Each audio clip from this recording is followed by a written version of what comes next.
Hello दोस्तों, Nuwan cinema में आपका फिर से स्वागत है। आज मैं आपको अंग्रेजों की गर्मा गर्म कॉमेडी मूवी की एक्सप्लेनेशन करने जा रहा हूँ। बिना देरी के कहानी स्टार्ट करते हैं। कहानी की शुरुआत होती है रिक नाम के लड़के से, जिसकी अम्मा एक बेवड़ी है। रिक देखता है कि उसकी अम्मा सोफे पे बेहोश पड़ी है। अम्मा ने नशे का ओवरडोज कर लिया था। रिक जल्दी एम्बुलेंस को बुलाता है। रिक को सोफे पे एक लेटर मिलता है, जिससे वो समझ जाता है कि उसकी अम्मा ने ओवरडोज अपनी दोस्त का उससे गर्मा गर्मी वाला रिलेशन पकड़े जाने के कारण किया था। फिर रिक हमें अपनी कुछ दिन पहले की स्टोरी बताता है। चलिए अब थोड़ा फ्लैशबैक में चलते हैं, जहाँ ये सब स्टार्ट हुआ था। रिक की अम्मा एक अल्कोहलिक है जो अपने बच्चों की बिल्कुल परवाह नहीं करती। रिक की बहन कैली एक क्लब में अपनी सुरंग गहरी करवाने का काम करती है और बड़ा भाई जिम करता है, हिलाता है, जिम करता है। रिक का पिता बस नाम का ही इनका पिता है। वो कभी भी घर नहीं आता, बाहर बेगानी औरतों को पेलता रहता है, जिसकी वजह से रिक की अम्मा हमेशा रिक को कहती है कि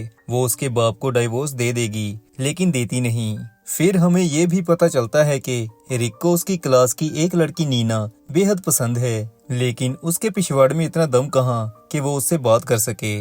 इसके बाद दिखाया जाता है कि रिक जिमी नाम के बंदे से मिलने जाता है, जो कि स्ट्रिप क्लब का मालिक है। इसी के क्लब में कैली काम करती है। वहाँ जिमी रिक को अपनी एक स्ट्रिपर को बुलाने उसके घर भेजता है। रिक जब लड़की के घर जाता है तो लड़की का आज मूड नहीं होता काम पे जाने का, तो वो रिक को गर्म करना शुरू करती है। इसके बाद सीन शिफ्ट होता है। रिक भागता हुआ अपने दोस्त बिली बेंडर के घर जाता है, जहाँ हम पहले बिली की माँ मिस बेंडर को देखते हैं, जो कि बहुत हॉट है। उनसे मिलने के बाद रिक बिली के पास जाता है और उसे बताता है कि आज एक स्ट्रिपर ने उसका चूसा है। ये सुन के बिली हैरान हो जाता है। तभी वहाँ मिस बेंडर आके बिल्ली को मार्केट से कुछ लाने भेजती हैं। बिली के जाने के बाद मिस बेंडर रिक के करीब आने लगती है। असल में मिस बेंडर को रिक बहुत अट्रैक्टिव लगता था। फिर मिस बेंडर रिक को जन्नत के नज़ारे दिखाती है। दोनों दबा के दबदब करते हैं।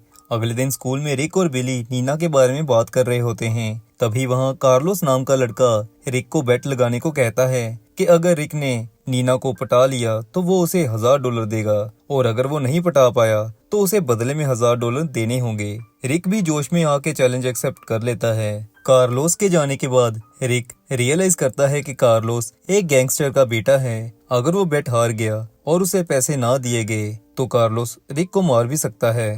रिक टेंशन में आ जाता है। फिर वो वॉशरूम में जाता है, जहां हम रिक की इमेजिनरी दोस्त सेंट लोला को देखते हैं, जो रिक को दिलासा देती है कि वो नीना को पटा लेगा, बस उसे मौके का इंतजार करना होगा। वॉशरूम से बाहर आते ही रिक स्टेयर्स उतरते हुए देखता है कि नीना और उसके बॉयफ्रेंड माइकल का ब्रेकअप हो रहा है। रिक को ये सही मौका लगता है। फिर क्लासरूम में सभी पढ़ रहे होते हैं। तभी इनके एक टीचर पढ़ाते पढ़ाते हार्ट अटैक से मारे जाते हैं, जिसके कारण प्रिंसिपल सभी को हाफ डे छुट्टी कर देता है। ये सुन के सभी बच्चे खुशी से झूम उठते हैं। रिक फिर नीना को अकेले खड़ा देखता है। वो उसे अपने साथ टीचर के फ्यूनरल पर चलने के लिए पूछता है। तभी वहाँ माइकल आ जाता है।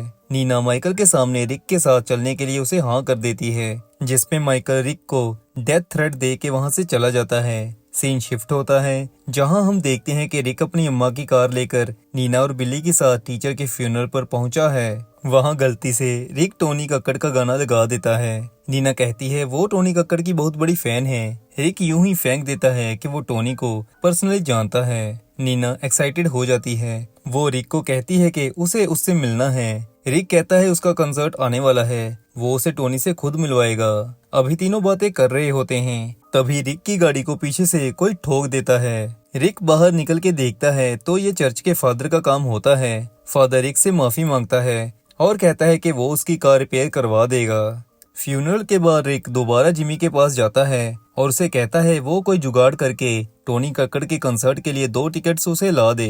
जिमी मान जाता है, लेकिन जिमी उसे कहता है पहले मेरे डीलर से मुझे ड्रग्स ला के दो। रिक डीलर के पास जाता है और नशे की गोलियां उससे ले आता है, जिनमें से कुछ वो अपने पास रख लेता है, क्योंकि रिक की अम्मा की कार रिपेयर के लिए गई होती है। रिक मिस बेंडर से उनकी कार मांगता है। मिस बेंडर कार देने के लिए मान जाती है। अगली सुबह जब रिक कार लेने जाता है तो मिस बेंडर बिली को भी रिक के साथ भेज देती है। फिर दोनों नीना को पिक करते हैं और शाम जिमी के घर जाते हैं और उससे कंसर्ट की टिकट्स मांगते हैं। लेकिन दोस्तों जिमी ने रिक को बेवकूफ बनाया होता है। उसके पास कंसर्ट की कोई टिकट्स नहीं होती। अब क्योंकि नीना सिर्फ कंसर्ट पर जाने के लिए उनके साथ आई थी, तो रिक सोचता है कि वो अब नीना को क्या जवाब देगा। तभी बिली रिक के डैड की कार वहाँ खड़ी देखता है। रिक को आइडिया आता है, वो जिस रूम में उसका पिता रुका होता है वहाँ पुलिस पुलिस कह के शोर मचाने लगता है। लेकिन अकेला रिक का पिता ही बाहर नहीं आता, उसके साथ बिली का पिता भी होता है। दोनों मिलके एक धंधे वाले को बुझा रहे होते हैं। इतना सब होने के बाद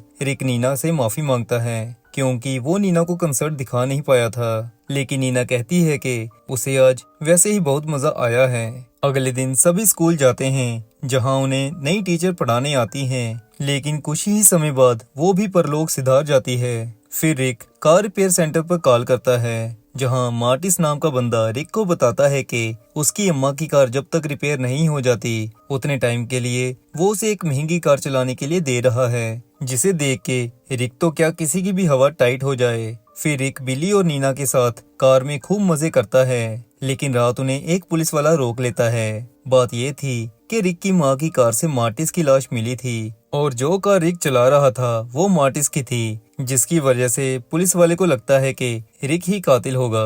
पूछताछ के दौरान रिक उन्हें बताता है कि चर्च के फादर के कहने पे उसने अपनी अम्मा की कार मार्टिस को रिपेयर करने के लिए दी थी। तभी वहाँ एक हॉट लॉयर आती है, जिसे फादर ने रिक को बचाने के लिए भेजा होता है। लॉयर के कहने पे रिक मर्डर का सारा दोष अपने पिता पर लगा देता है, जिसके बाद पुलिस वाले उसे छोड़ देते हैं। फिर रिक लॉयर को उसके घर छोड़ने जाता है। रास्ते में लॉयर रिक के पास रखी नशे की गोलियां गलती से खा जाती है, जिससे उसे भारी नशा हो जाता है। वो रिक के ऊपर चढ़ने लगती है, लेकिन रिक अब नीना से प्यार करता था, जिसकी वजह से वो लॉयर को उसके घर छोड़ के वापस अपने घर आ जाता है। वापस आके रिक देखता है कि उसकी बहन ने अपनी धंधे वाली लड़कियां सब घर बुला रखी हैं। यहाँ रिक को आइडिया आता है। वो बिली को कहता है कि अगर हम एक दिन के लिए घर को स्ट्रिप क्लब बना दें तो कार्लोस को देने के लिए $1000 हो जाएंगे। दोस्तों, रिक को लग रहा होता है कि नीना उसके साथ कभी नहीं डेट पर जाएगी, जिसके कारण उसे कार्लोस को पैसे देने होंगे। ये बात रिक अपनी बहन से शेयर करता है, जिसके लिए वो मान जाती है। बिली अपनी माँ को भी बुला लेता है, जिस पे रिक उससे गुस्सा होता है कि तुमने ऐसी पार्टी में अपनी माँ को क्यों बुलाया है। बिली के बाहर जाते ही मिस बेंडर दोबारा रिक के क्लोज आने लगती है, लेकिन किसी तरह रिक उनसे बचता है। थोड़ी देर बाद बिली वहाँ आता है, जो अपनी माँ को अजीब हरकत करते देख लेता है। रिक उसे कहता है कि तुम अपनी माँ को दूसरे कमरे में बंद कर दो। थोड़े टाइम बाद लोग आना स्टार्ट होते हैं, जिससे रिक और बिली अच्छे पैसे कमा लेते हैं। लेकिन कुछ ही समय बाद नीना वहाँ आ जाती है, जो कि रंगारंग प्रोग्राम देख के हैरान हो जाती है। असल में नीना को रिक के पकड़े जाने के कारण टेंशन हो रही थी। उसका हालचाल पूछने के लिए ही नीना घर आई थी। रिक उसे बताता है कि आज उसकी बहन ने सभी को पार्टी दी है। फिर वो नीना को अपने रूम में लेके आता है, जहाँ बातों बातों में दोनों क्लोज आते हैं और पप्पी करने लगते हैं। लेकिन तभी वहाँ मिस बेंडर आ जाती है, जिसकी बातों से नीना को पता चलता है कि रिक ने कई बार मिस बेंडर की सुरंग की खुदाई की है। नीना फिर रिक से गुस्सा होकर वहाँ से जाने लगती है। रिक उसे रोकता है, लेकिन तभी नीना को ये भी पता चलता है कि अब तक रिक उसे सिर्फ बेट जीतने के लिए घुमा रहा था। तभी वहाँ पुलिस आ जाती है, क्योंकि रिक ने बिना परमिशन के स्ट्रिप क्लब खोल रखा था, जिसके कारण पुलिस वाले रिक को छोड़ के बाकी सभी को जेल में डाल देते हैं। उनमें नीना भी एक होती है। अगले दिन रिक सभी को मिलने थाने पहुंचता है, जहां नीना उसे कहती है कि वो उससे प्यार करने लगी थी, लेकिन ये सब होने के बाद वो उसका फेस भी नहीं देखना चाहती। रिक पार्टी से इकट्ठे हुए पैसों से अपनी बहन को बेल आउट करवा लेता है। घर आके रिक को उसके पिता की कॉल आती है, जो कि बहुत ट्रबल में होता है, क्योंकि रिक की वजह से अब उसके पिता को सभी गैंगस्टर समझ रहे थे। अब तक दोस्तों स्टोरी फ्लैशबैक में चल रही थी, अब स्टोरी प्रेजेंट में चलती है, जहां रिक अपनी गलतियों को सुधारने के लिए सबसे पहले चर्च में कन्फेशन करने जाता है, जहां वो फादर को अपने मिस बेंडर के साथ गर्मा गर्मी वाले रिलेशन के बारे में बताता है। लेकिन ये सुन के फादर भड़क जाता है। असल में फादर का भी मिस बेंडर के साथ चक्कर चल रहा था। रिक फिर चर्च से जल्दी बाहर आता है। इसके बाद रिक मिस बेंडर के पास जाता है और फाइनली उनसे रिलेशन खत्म कर देता है। फिर रिक अपनी बेहोश हुई मोम को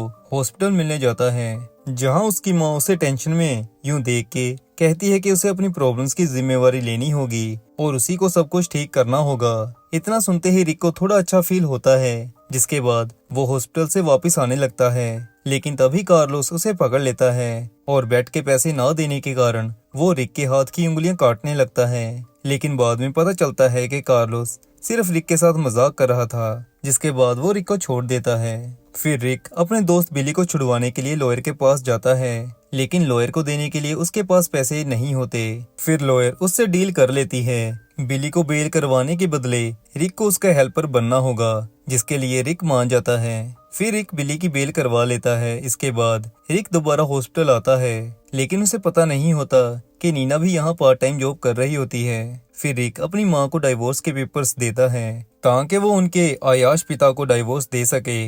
इसके बाद रिक हॉस्पिटल से बाहर आता है, जहाँ नीना उसे रोकती है। रिक नीना से फिर से माफी मांगता है और कहता है कि उसे सच में उससे प्यार हो गया था। नीना भी रिक को माफ कर देती है और वो भी एक्सेप्ट करती है कि वो रिक को प्यार करने लग गई है। जिसके बाद दोनों चुम्मा चाटी करते हैं और ऐसे दोस्तों मूवी समाप्त हो जाती है। मूवी एक्सप्लेनेशन अगर अच्छी लगी हो तो चैनल सब्सक्राइब जरूर करिएगा।